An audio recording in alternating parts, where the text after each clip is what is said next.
Hello, my name is Austin. I'm the director here at Fishtown Films. You can see our work here on our channel, or you can check out our feature, Citywide, now streaming on Amazon and Vimeo. I'll put the link in the description down below. Enjoy.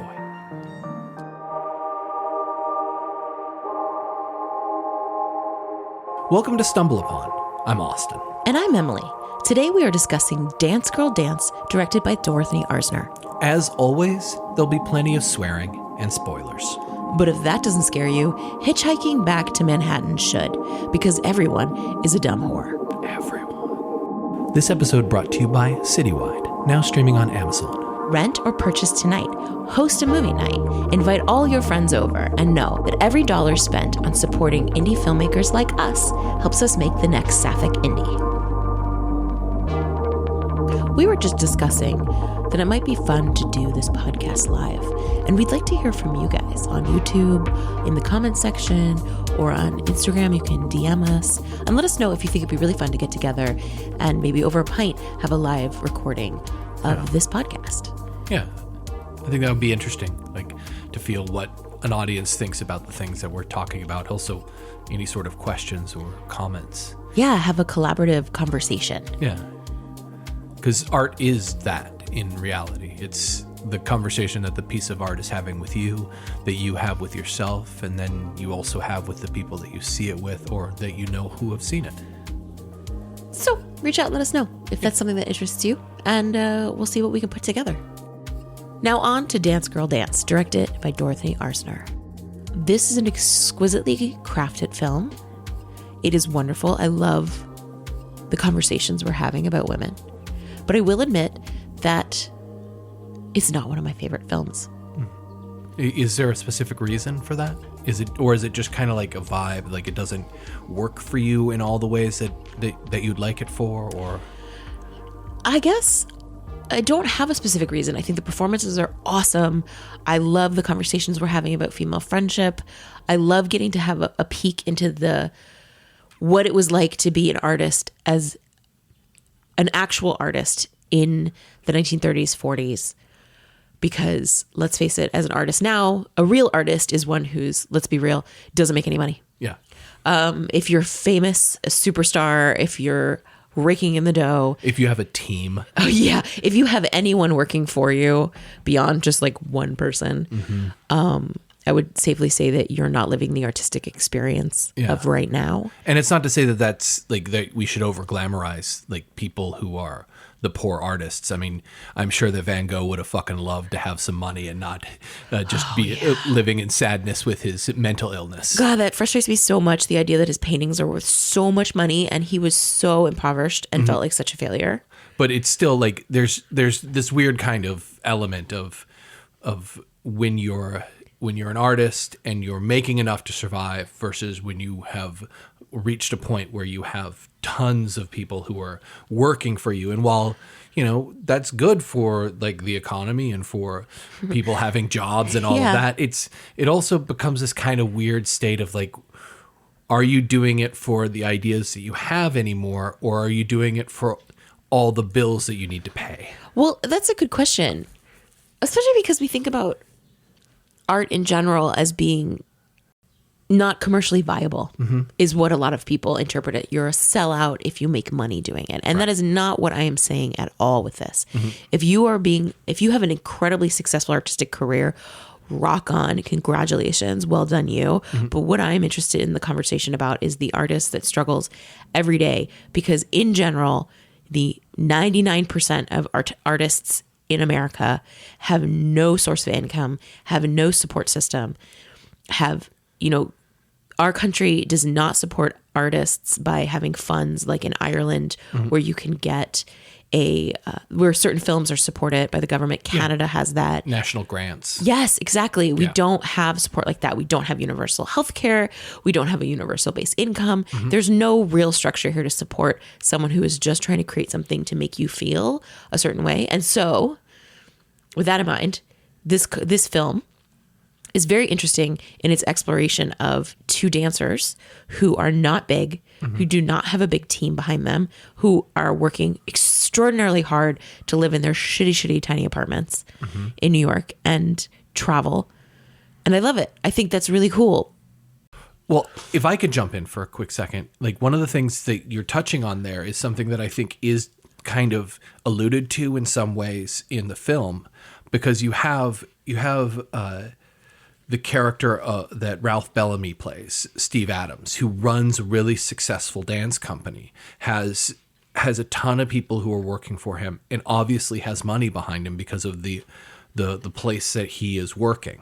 And that he, like the space he works in. And then you have where our main characters are coming from, who work with Madame Basilova, who obviously lives and works in this shithole, like this kind of, like, I don't want to say tenement, but a really run down establishment. And so you have two levels of art even being presented within this one art form in the film. And that kind of runs into a parallel of what you're saying of like people who have and people who don't, and what you're struggling to make when you don't and what you're struggling to make when you do, because you do have obligations on both sides, not just to pay the bills, but also to what type of art you can make with the money that you have or the situation that you're in. So what I hear you saying is that while you really appreciate the film and think that it is a really well-made film that has some really interesting points in it, there are things that just didn't hit you the way, they didn't grab you the way that other films do. It's not as if, like, it's this weird part that we have with talking about art where as soon as you don't love it or think that it is the most important thing, it must be that you dislike it. And that's not also true about how we interact with art in any way, shape, or form.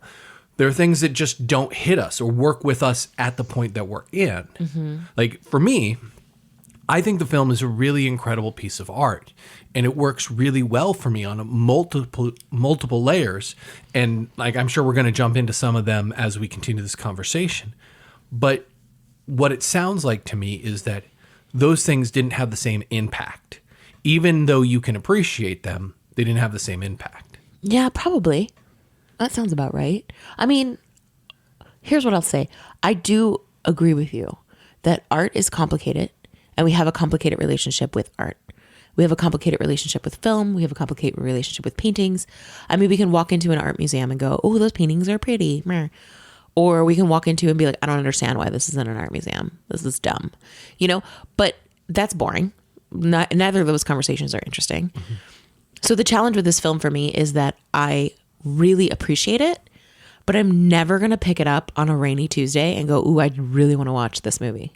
And I think that's what I look for in films is the second, the third, the fourth, the fifth viewing of it. That's what I'm always wanting, is like for it to make me want to come back to it again. And we've now watched this a few times. I really like this movie. It's so good, but I'm never going to pick it up on my own. It's interesting to hear that, because I do feel the opposite. Like, I feel like the scenes where Maureen O'Hara is talking in front of the burlesque crowd and talking about how they're willing to view her as a object and not as a person, and how that is different than how they would view their wives, how Correct. they can look at her and talk at her the way they would never do at home. All these like comments like that, I think, are really compelling, and something that drives an artistic spark in me of like, how do we look at the difference between what an artist is and what we talk about when we're away from art? Because to me, the film comes down to one basic thing, which is a conversation of high art versus low art. Like, that's what the whole thing tumbles down to, because Maureen O'Hara's character wants to be this highfalutin ballerina who works with the best companies and is the best ballerina. And her friend and coworker, Bubbles, played by Lucille Ball, just wants to make money and doesn't really care what high standard she works at. So she happily works at a burlesque show. And we have in the film a scene where we get to watch Maureen O'Hara watch a whole bunch of really choreographed and really technically skilled dancers perform their thing.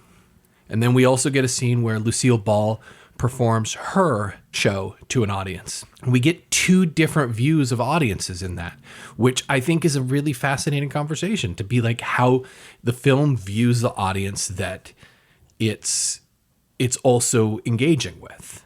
Right, which is the conversation of breaking down the fourth wall, because she's essentially, yes, you're definitely looking at it from a historical perspective of Dorothy Arzner talking about using Maureen O'Hara to talk directly to the audience that is in the theater watching the film and critiquing the way they are interpreting women's bodies and what right they have to comment on them. I think what is challenging to me is I do not see this film as about high versus low art, though I can totally see your interpretation of that. It's absolutely a valid interpretation and definitely there, which is what makes it an interesting film because there's a lot of layers. I see it more as about a commentary on bodies in space and whether or not you're allowed to take up space. And the only thing that Maureen O'Hara's character wants to do is dance. And yes, I totally agree with you that same with Bubbles. Bubbles wants to dance too, but really Bubbles wants to make a living. Bubbles wants to have an income. Bubbles wants to have a nicer life than she comes from. She's a really practical person, and I love that about her. And she has no problem with being like, give me your money and I will dance because I don't give a shit about your perspective of me. And I don't care what you're going to say about me because I'm taking your money. You're the chump. So I do see what you're saying about the high versus low art, but I really see it as a constant observation. It's like watching. We were always watching women. And what I love about this film is I think Dorothy Arzner's trying to flip the camera to be like, now we're watching you too. Yeah. We see you too. I agree with that. So you critique us, fine, fuck you. We critique you. And I think that's probably why sometimes I have a hard time with this because I already feel watched all the time. And I think that probably that's why I have less of an issue with that. Like, or it doesn't trigger me in the same manner because I don't feel like I'm being watched in the same sort of critical eye. I mean, that's just the society we live in to some degree. Absolutely. And so like the way I present out allows me a little bit of invisibility to that because I'm not what is criticized through ads, through movies, through television, through every form of our art, which then gets weaponized against us because we are looking through a male gaze for most of the time. And the male gaze, like I do hate the gendering of the gaze, but for the point of this, or I disagree with elements of the gendering, but for this, like looking at the male gaze and going, what the male gaze does incredibly well is objectify and limit a scope. Yes. And I'm saying it does really well, not as in it should be admired or should be put on a pedestal. I'm just saying it does its job well. It limits that scope and it makes very specific things really obvious. Whereas what is argued as a female gaze is, and in the best version of what I've heard it described as, is this kind of deepening, this kind of empathetic view of how to see a character. Yes. So male versus female gaze was coined by a feminist film historian. And that idea is exactly what you're saying. The male gaze is, you can look at it either as the perspective of the main character, you can look at it as the perspective of the director, the perspective of the cinematographer. You can look at it, they often say all three are what defines the male versus female gaze, but you know what, interpret it how you want. It's a theory. So the male gaze is the objectification, and the female gaze would be essentially sometimes thought about actually giving women agency. Yeah. That's it. It's sort of that simple. Yeah. Do the female characters have agency or do they not? If the female characters do not have agency, it's probably the male gaze. If they do, it's probably the female gaze. It doesn't matter who directs it. It doesn't matter who writes it. It doesn't matter who stars in it. It's not about the gender of the person. It's about whether or not women have agency. Yeah. We were watching this film the other day, The Breaking Point, which was directed by Michael Curtiz, who did Casablanca. And while I think that film is a really good film, it also was just a male gaze film. Yeah. There were like no character in it really had any sort of agency, not real depth to their agency, outside of being a kind of a bouncing board for our main character, driving them to their final destination. Right. It is even like one destination on one boat. Right. There's like a lot of it's phallic very symbols. linear. Yeah. It's like, I mean, obviously it's based on a Hemingway book, so it's going to be as flaccidly phallic as it possibly can. Oh my God, right? There's so much to unpack there. But to return to this film, Yeah. the male versus female gaze, this film is really an early example. Once we're talking about talkies, once sound comes into the picture, I'm funny. This is a really great early example of the issue of representing women as subjects having agency in the film, hence the female gaze. Mm-hmm. Not just because Dorothy Arzner herself was a queer woman and the only woman directing in Hollywood studios at the time. Mm-hmm. And in fact, I think the duration of the Hollywood studio system after Sound came out, she was the only female director working until she retired. Yeah. Which I did hear a film historian talking about how she probably would have been kicked out within 2 years once the war was over. Uh-huh. So she retired sort of right before she was going to get 86 anyway. Yeah. I like to think she retired because she was like, jog on, I'm out. But well, we won't know. Yeah. She's not telling us. But it is interesting to think about the fact that the silent films might have had a lot more example of the female gaze because we had a lot more female directors during the silent film era because men didn't care that women were directing it because in their perspective, it didn't make any money anyway. So once movies started making money, they were like, oh, we can't have women in charge of this because they have vaginas and we have to assume they don't know anything about how to be successful with money and I want money. So you're out. Yeah. And somehow Dorothy Arzner managed to like stay in like a badass because she was a badass. So, well, and like jumping to your point about to kind of hone in a little bit on a little bit on this film and how it I think that it does a really interesting job of subverting the male gaze because to be clear, just because you have a female director doesn't mean that you aren't going to be falling into the traps of the male gaze. correct. Like the gaze is like this is part of the reason why I have a problem with the gendering of it. I understand why it is, but it just like it complicates things in my mind because it becomes a binary. Well, it's a heteronormative concept. Exactly. And so one of the things that I think that she does really well is show what the male gaze is and then subvert it through editing and through shooting. Like I think of specifically the hula scene in the film where at first the dance troupe that Maureen O'Hara and Lucille Ball are part of is really poor. And in the opening scenes, they get 86 from a club because the club was having gambling, and this is during the Prohibition era or around that time. Yeah. Like it's like the time frame seems a little bit unclear, but it's basically gambling is illegal, and the club that they're working at gets shut down, and so they have to find their way back to Manhattan from Ohio. And when they get there, there aren't many job opportunities. One comes up from this guy from Hoboken, and they have to do a hula dance. And Maureen O'Hara learns it and does it really poorly for him. Like, not technically, but it just doesn't do anything for the guy. And then Lucille Ball shows up and she does it, and she does it really well. And the guy fucking loves it. Mm-hmm. And in one type of film, we would watch her dance and see Lucille Ball dance sexy and dance with intention, and she would become an object because we are just objectifying what she's doing. What the film, I think, does really interestingly is cut to the guy from Hoboken and watch his face. Yeah, watch how disgusting he is. And we are clued in at that point to how, in my opinion, we are clued in at that point to the power dynamic that is going on between the man from Hoboken and Lucille Ball, and how Lucille Ball's character handles being objectified and taking and trying to bring all of her co-dancers with her to the place in Hoboken, and how she continues to handle her business gives her depth rather than just being a shrill, money-grubbing object. Right. Right.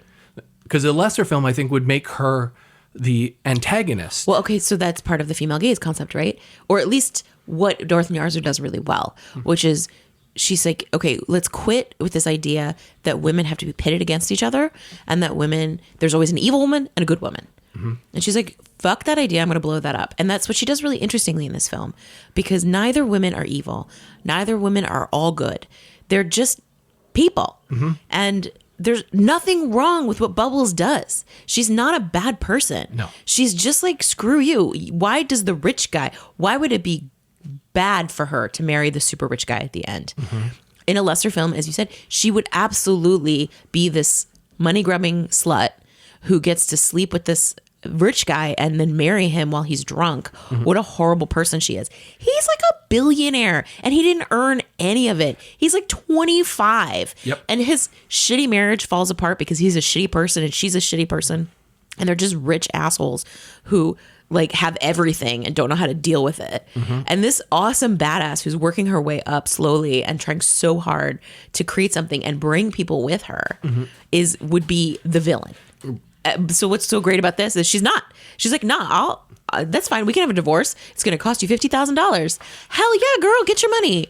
Don't get angry, get all the money. So, well, I agree with you. I would also say that I agree with a lot of your anger in regards to the rich characters, but also they're given empathy. Like they're given, yeah, they're not terrible. Like they are, because they're rich idiots who just, they're part of the 1% that doesn't have any clue about how the rest of the world works. Billionaires should not exist. Continue. And so like, but yet what Arzner seems to be interested in doing in the film is showing you where the relationships stand, like kind of how bad these relationships are compared to these other relationships. Like that Bubbles shouldn't be with Jimmy Harris, because Jimmy Harris's wife, Eleanor, is actually perfect for him. And we get to see scenes with them. Yeah, and they do belong together. And it's a film that constantly surprises with its interest in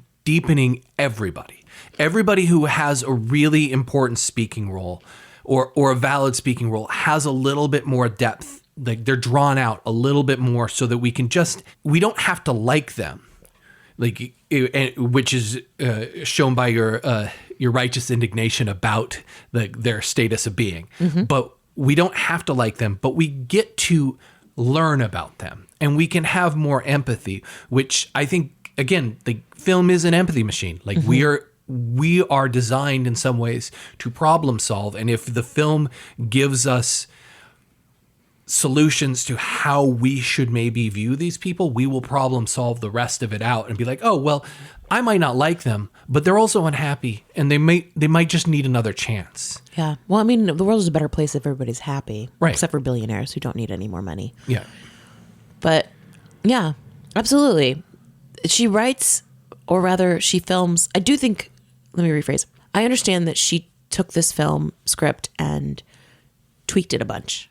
So was given the original and then was like, let's work on this. And so she reworked a lot of it to make really fantastic characters.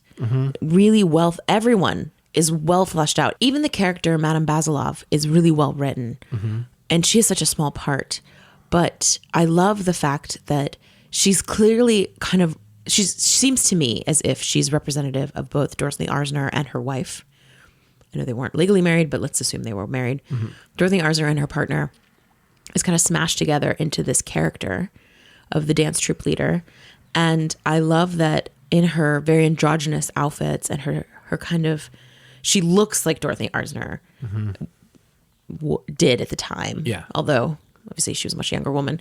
But I love that she plays this kind of severe character who's very androgynous and has a very specific kind of perspective on things.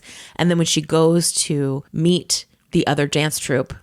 Steve Adams. Steve Adams. When they go to meet Steve Adams, she puts on her pretty hat that she just buys for this event, and she tries to like feminize her vibe and like change up her look so she looks more traditionally heteronormative feminine, and that's what gets her killed. She steps in front of a taxi and she gets murdered. And it's fascinating to think about even just that little touch, that tiny little moment of she's trying so hard to help this young woman out. She knows she's a good dancer. She knows she belongs somewhere better than her troupe. And in that moment of trying to like cover up who she is, she ends up dying. And I love that tiny little queer moment that happens. Like, don't make me mask for you, because if you make me mask for you, society, you will kill me. It's a little death. Like in the film, it's an obvious death, but like every time that queer people have to mask up, it is a little death. It's presenting something that you're not. And I can just imagine how hard it was for her to be dressing androgynously in the 30s, to be the only female director, to be the only queer director, probably. Well, female queer director. I'm sure there were male queer directors, but to be out of the closet. James Whale. Thank you. Yeah. And to be out of the closet and open, it must have been so hard and to do that every day. And if you just want to think like for a second, you can probably just think of all the nasty ass shit that was said to her by every fucking heteronormative bro type of the 30s. All the bright young things with their pent up rage and deceitful intentions, just saying shitty fucking things. Oh God, they always have so many goddamn opinions, those incels. Yeah. They've always been here and they'll always be here. Yeah. With their opinions. So yeah, I just can imagine how incredible she is for having done that.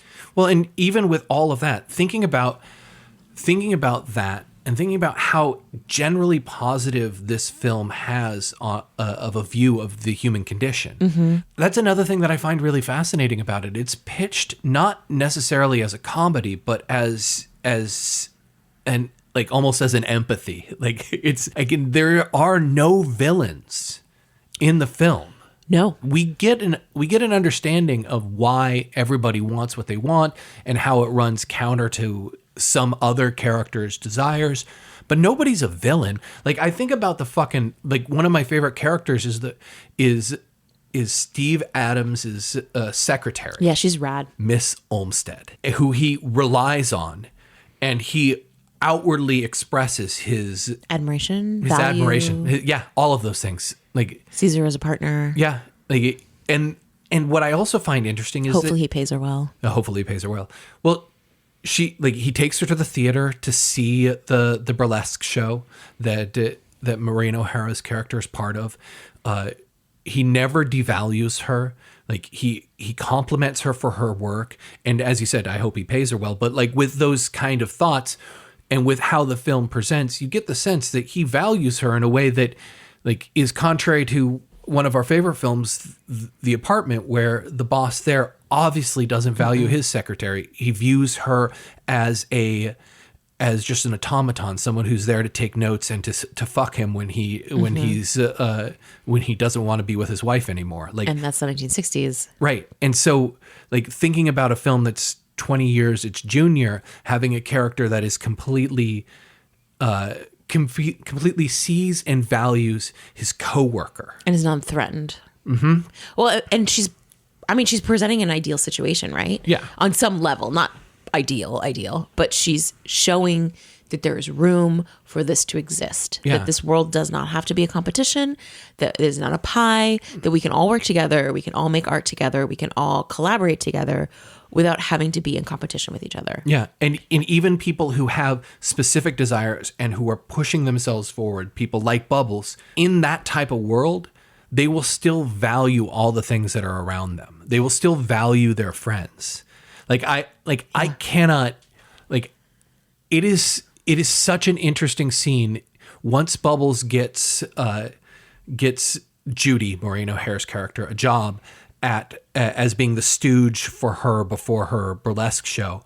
And once Judy figures it out, Bubbles is like, look, you could say no to this job. There are 1,000 other girls out there that could fucking do this, but you're my friend. Yeah. So I got you this job. Yeah. but bounce if you fucking want to. Yeah. It's still much more money that you can make anywhere else, and you get to do what you want to do. You still get to dance. Judy learns how to work in those parameters and then move beyond those parameters. I see it actually as a conversation about art in a different way. You brought up low and high art. I agree with everything you just said, first off. But also, here's an interpretation of it. Judy was presented with one type of dance, to be a ballerina at a fancy company. And all other dance is lesser. We talked about low art. And therefore, it's not valuable. But rather than it being about high versus low art, maybe it's interpretation of, as an artist, how can I see what I'm doing as being just as valuable? I am making a living off of it. I am dancing. Yeah, I don't like the fucking audience. It sucks. Other people's interpretation culturally dismiss it because, ew, it's burlesque. Ew, what are you doing? I thought you were a ballerina. But she's on point. She's dancing. She's choreographing her own stuff, I assume. Or there's a choreographer there working with her. It's on a huge stage. It's with a huge audience and making a great living. I think it's also a question of how are you dismissing art forms because you were told there's only one way to be successful, which is something we struggle with all the time as filmmakers.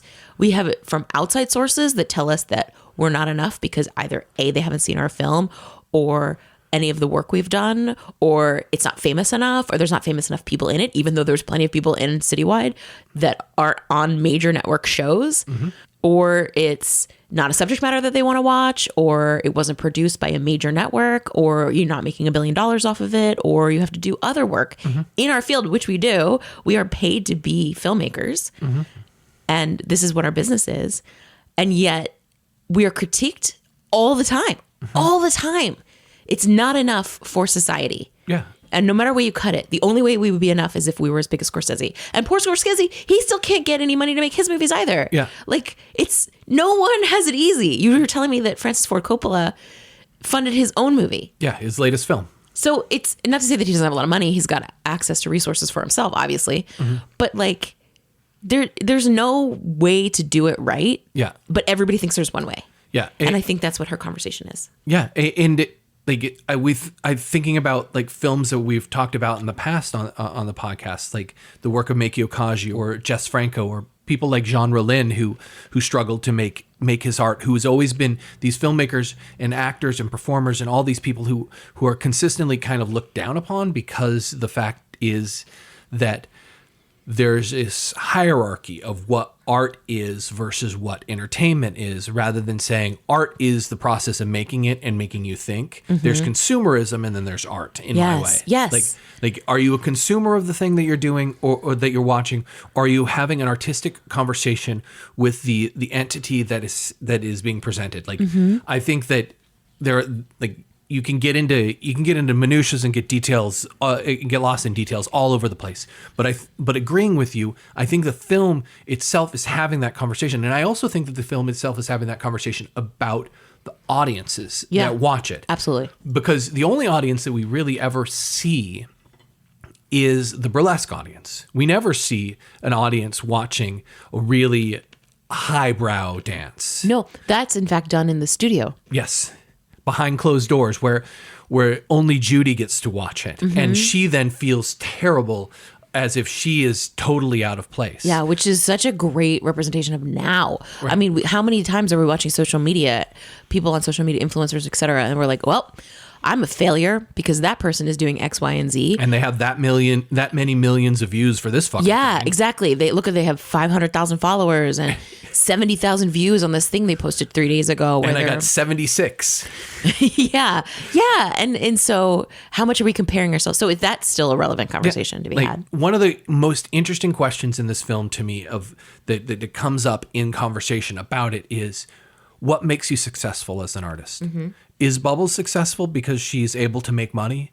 Is Judy successful because she's able to get a job at Steve Adams's dance troupe? Yeah. What is actually success in this film? Who is successful? Yeah. Would we consider Madame Bezalova successful because she got Judy the opportunity? What makes you successful? Or would we say she's successful because she has all these girls working for her that keep getting jobs? Yeah. She keeps finding work for them. She's choreographing dances for them. Yeah. It's clear that she choreographed the hula dance. Though I did hear, in fact, that Dorothy Arzner's wife did. Yes. Like she choreographed almost The whole film, right? Yeah, she choreographed pretty much every dance that was in an Arzner film. It's so cool. Is success then something that we don't get to judge for ourselves and is something that is judged upon us? Like, is that part of what success is? Is it this, have we personified and given like a concrete weight to something that is so ephemeral? Yeah, we have. But like, that's the question of the film, because I imagine there are people out there be like, no, I have this home, I have this second home, I have this many kids, I have this sort of life, I'm fucking successful. And you're like, okay, well, that's your opinion, right? Like, at the end of the day, success is an opinion. Yeah. Like, if you're able to make a good meal for the people that you love, whoever they are, and have a laugh, no matter what your financial situation does that not make you successful? Like, I think that Judy is incredibly successful in this film. I think that Bubbles is incredibly successful in this film. I think Steve Adams is. I think the Harrises are. I think a lot of people are successful in this film because they're able to find something in themselves and in the world that makes them happy or empathetic or better. And I would also say that that's partly what the argument about high art and low art should be, is that the criticism of high art in this film is that they are ogling people that they wouldn't ogle if they were their spouses. They wouldn't ogle them in the same way. That the criticism is laid at an audience for how they view it. So you're saying that low art is being ogled at, the high art is being admired and valued. Right. And on that point, I think it's really fascinating that the high art scene where Judy is watching the dance troupe includes two dancers who are in blackface. Oh, yeah. Let's circle back to that. It's disgusting. There's no black people in this film. There's no minorities represented, no BIPOC. There's a little bit of queerness represented. And then people in blackface. Like, are you fucking kidding me? And then the hula dance is wildly inappropriate. Why a bunch of white girls doing a fucking hula dance? Yeah. Written by a Russian. Like, there's no reason this scene should be happening. Right. But there's a lot. So there's a lot to digest or to break down in what you're just saying, because like there's a whole bunch of different conversation points to be had. And I don't want to lump them all into one thing. They are all problematic. They don't age well. Yeah. They're all problematic. Which is always the challenge when you're watching old cinema. But you get a chance to see what was deemed acceptable and how we can continue to change it. In some ways, it has to be a historical document. Correct. So, like, the hula dance, separating that for a second, I do think that it's interesting that the high art dance includes blackface, and that is, that would be acceptable. And that makes, to me, it's like, okay, so that is just as terrible as the cat calls at the burlesque show. Do you think that she was doing that on purpose? I don't know. Like, I because feel like that's very interesting. And this is where like the kind of death of an author, God is dead argument kind of matters to me, because it doesn't fucking matter if Dorothy Arzner intended that. When I watch it as in 2024, when I'm watching this scene, I am drawing parallels to the awfulnesses that I see that are paralleled. Like high art accepts some really shitty things and allows for it just because it's high art, and low art accepts some really shitty things because it's low art. And both the common denominator is humans, is some really shitty humans doing some really shitty and sketchy ass things. And so that argument there exists to me in this film, that it's okay in this one realm to catcall, just as it's okay in this other realm to have blackface, and that is not okay. No. And we can get to the hula dance, because the hula dance also, like, the only reason that they're doing it is because they need a job. Well, and, yes. And so they're doing a dance that is culturally appropriating something and trying to make it sexy so that some leering people can watch it. It's exoticizing a culture that they obviously have no participation in, anything about. And they're, of course, think about it. They're taking it to like a strip club or a dive burlesque hall. We don't know where that's being performed, but we can assume it's someplace along those lines. Yeah, nothing good comes out of Hoboken. Well, you're not wrong. Yeah.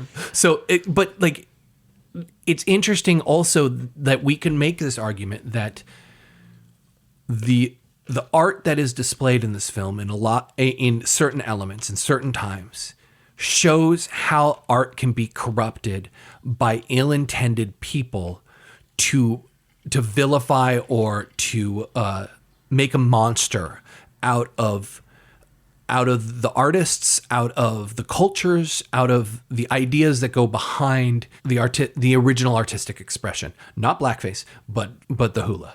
I found it interesting as a director that this film really touches on something that I find actors struggle with at times, which is, what does a director want? Like, you think of like the scenes with Steve Adams, he's trying to figure out, he wants to have a very specific earthy person of the people type of show. When he's talking about his new ballet that he's putting on, he wants it to be more of the working class.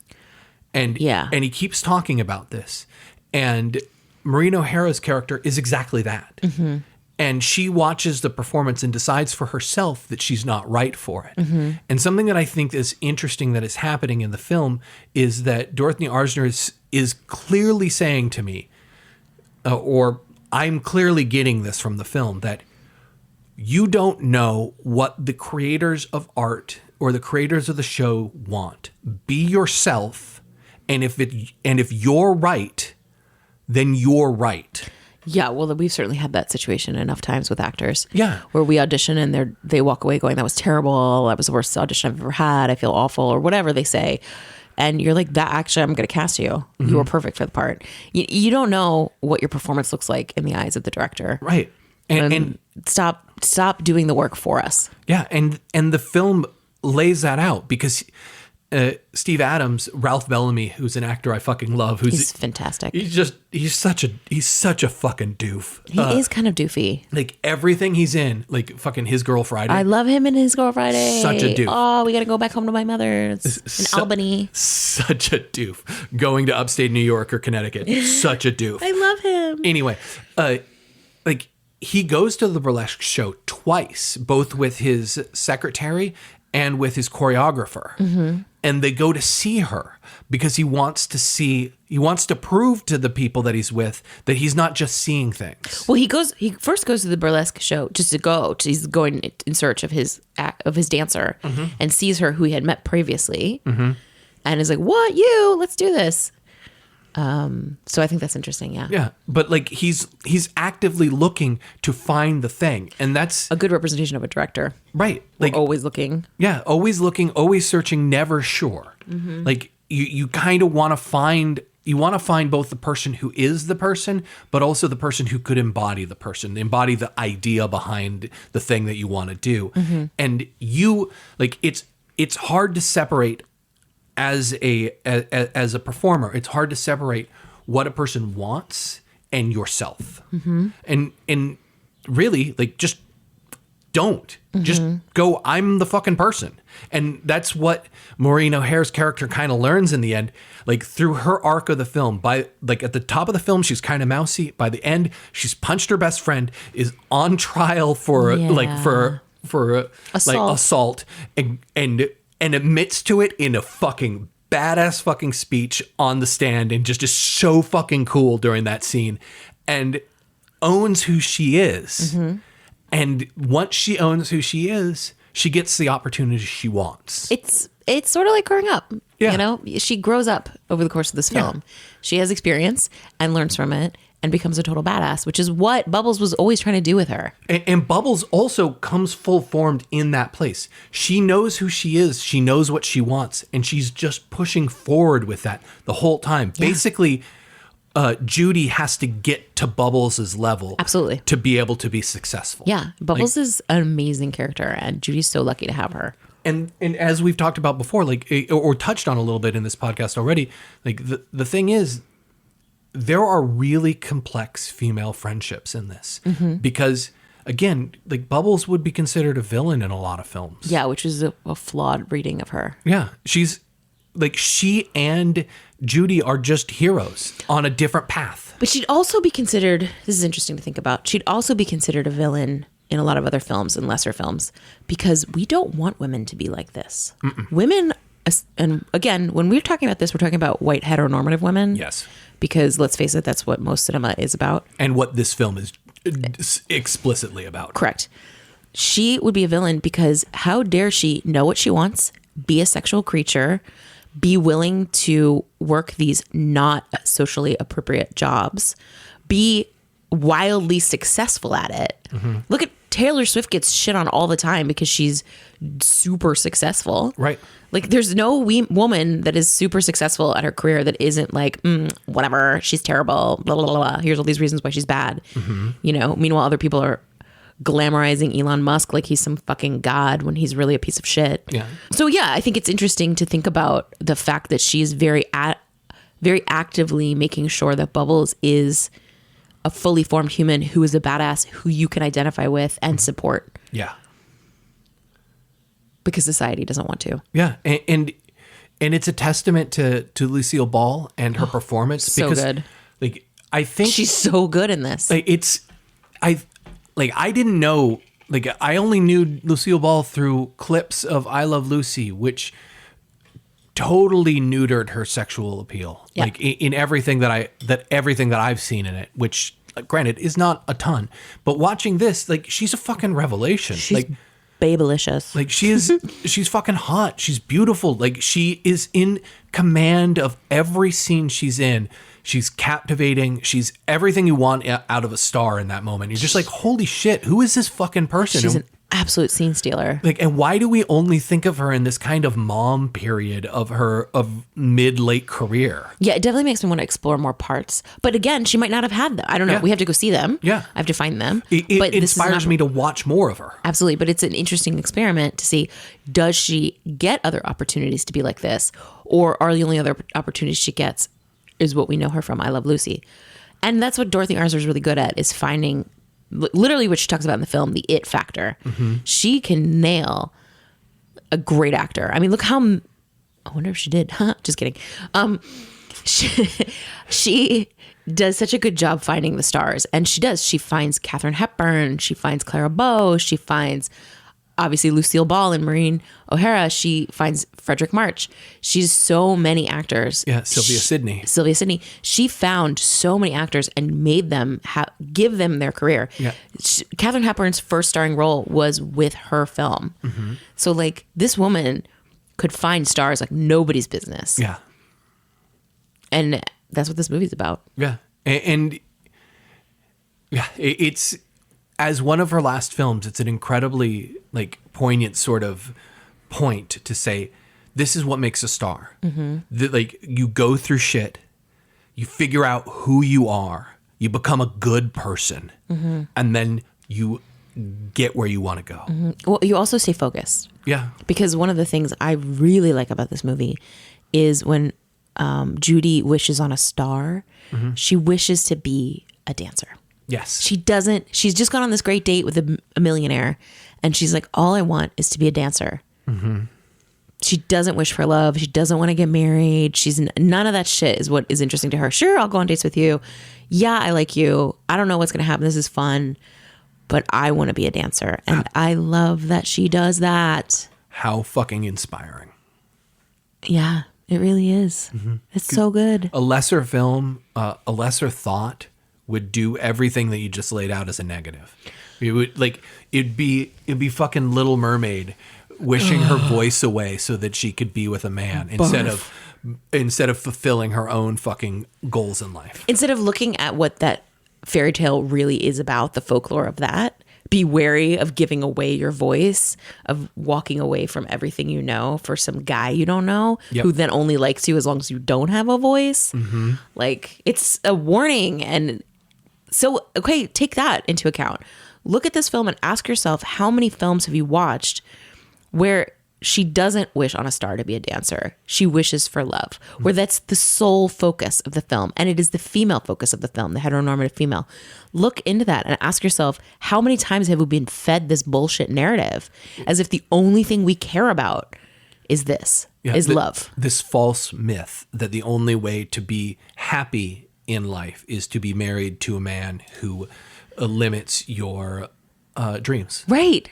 Who is just there to be, you are there to be possessed and objectified. And it was interesting. I mean, how much of society in general and how much of our cultural norm is it that we are telling women over and over again in our art, the only thing that is valuable is that you get married and you have 2.5 children, and it's the only thing you can talk about. It's the only thing you can do. Don't dream anymore. You're selfish if you do. Yeah. And this film is saying, no, fuck that shit. Fuck that shit and do something bigger. Do whatever you want. If that's what you want, great. But if you want to be a dancer, you want to be a filmmaker, you want to be an accountant, go do it. Yeah. And I think that it's really important that the film ends not with Judy kissing Steve Adams while he hires her, but crying on his shoulder because her dreams are being realized. It made me cry. Like, it's like, again, she nails the fucking end. She does both films. I need to watch more of her movies because so far both films I've watched of hers, I like immediately start sobbing right at the end and then fade to black. Yeah. Like, what? What are you doing to me? And I think I think it's a really important thing. Like, the film ends with that, not with her romantic life kicking off, because that's not what the film is about. It would have been such a undercut to be like, oh, and now they're happy together. I don't even know if Steve Adams likes her. No, he's looking for a dancer. He doesn't need to deal with her shit. Like, and to some degree, it doesn't matter. But it doesn't matter what their relationship is beyond the film or that. It's just the film is about her fulfilling her artistic destiny and the troubles and tribulations on her way to becoming the artist that she wants to be. And that is so much more inspiring than losing your voice to marry a man. Yes. It's funny. I never think about whether or not there's a romantic connection. I always thought he was looking at her. It could be interpreted as a romantically, but I always think he's looking at her because he's like, there's something in you. There's something about you that I want to put on stage. I want to make you dance. Because I guess there's a certain way that artists, like, especially when we're talking about the collaborative ensemble work of directing and choreography and stuff like that, are looking for their next star. There's a certain like romance of that vibe where you're like, oh, I think I see all these things. There's just something to be said, like, where they make you dream and think bigger about the part that you've already have in your head. Yeah. Like, and that's what she does for him. And I think that can be interpreted as a romantic, but I don't think I think Dorothy Arzner is being like, no, it's about dancing. Yeah. Like, speaking as a director, like, there's the element of seeing somebody perform a part and going, okay, now I can see where it goes. Because you can see what it is when you're reading the script or when you're writing a script and you're talking about it. But that is a very insular sort of concept as an artist. Like, you don't, like, you're only thinking really inside yourself of like, I see what it is. Yeah. When somebody comes into the room and they perform the part, they can let you see where it goes, at least for me. And where it goes is so much more interesting than what it is. Well, they bring it to life. Yeah. Right? When you find the right person for the part, they bring the character to life. And now you can figure out, okay, how can I add more depth? How can I bring more nuance to this character? And they come with their ideas and you come with your ideas. And it's just really an exciting alchemy. Yeah. And so we're talking about the chemistry, literally the chemistry of that moment. And that's what we're seeing in that part. Yeah. Yeah, she's a badass. Yeah. It's a good film. So, Austin, is there anything you would like to recommend to stumble upon next? Yeah, I would like to recommend the film Bitter Rice. It's from 1949. It's a kind of Italian neorealism film, which is an interesting subgenre of Italian cinema that came about post World War II. The reason that I think that it's an interesting film or worth discovering is it's one of the sexiest films I've ever seen about workmen's struggles or workwomen's struggles, because it focuses on a group of women who are picking rice out of rice paddies in the summer heat. Emily, is there something that you would like to recommend to stumble upon next? Why, yes, I would like to recommend Jean Cocteau's La Belle et la Bête, which is also known as Beauty and the Beast. This film was shot in 1946 by the French director and poet Jean Cocteau, and it is stunningly beautiful. He is a queer director. His lover plays the beast, and the way they use bodies in this film is unlike any other that I've seen. It's stunningly beautiful. It's very unique, and I just think it's incredibly poetic. So I would recommend watching that film. Nice. Thank you for being here today with us and discussing Dorothy Arzner's Dance Girl Dance. As always, you can find us on Instagram, TikTok, and YouTube at Fishtown Films. Please comment. Please send DMs. Let us know if there's a film you want us to do, if you want us to cover something, or if you have any thoughts or comments on what we've talked about. And one final reminder, go to Amazon, rent Citywide, buy Citywide. Support us. We would fucking love that. Yeah, have a movie night, invite your friends over, watch our little indie sapphic romance. It's a really fun film. There's some actors in it that you might know. Alice Kremmelberg, who's in the new Disney show. Yeah, Renegade Nell. Is one of the stars of our film as Marguerite. We also have Sonia Mina, who's in Hulu's Tell Me Lies. And we have Rachel Lynn, who is Detective Cho on Law & Order. So, rent Citywide tonight, purchase Citywide tonight, watch it, and then let us know what you think of the film. Thank you all for being here. We look forward to next time, where we will be discussing a movie we will post on Instagram stories because we don't know which one next. Yeah, we have made no decisions because decisions are terrible. They're difficult and we don't want to. But thank you very much for your time. Okay, bye. Bye.